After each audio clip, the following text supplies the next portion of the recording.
Hello friends, কেমন আছো? আশা করি ভালোই আছো। তো আজকে একটা ছোট্ট ভিডিও নিয়ে তোমাদের কাছে চলে এসেছিলাম। এটা কিন্তু চন্দননগর না, এটা কিন্তু নবাবগঞ্জ। চন্দননগরের মতো অত প্যান্ডেল হয় না এখানে, এখানে খুব কম প্যান্ডেল হয়। আর খুব সুন্দর সুন্দর এইখানে ঠাকুর হয়।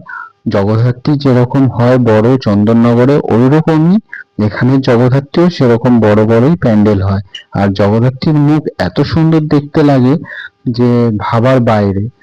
এই জগদ্ধাত্রী ঠাকুর আর চন্দননগরে গিয়ে দেখলাম না, যখন বাড়ির কাছে এত সুন্দর প্রতিমা আমি দেখতে পাচ্ছি আর এত সুন্দর লাগছে। এত বড় ঠাকুর যে বারবারই দেখতে ইচ্ছা করে, ওখান থেকে চোখ সরানোই যাচ্ছে না।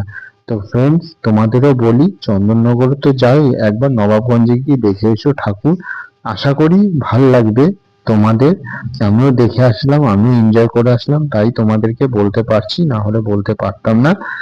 তো এইটুখানি ছিল আমার ভিডিও। Tata friends, by.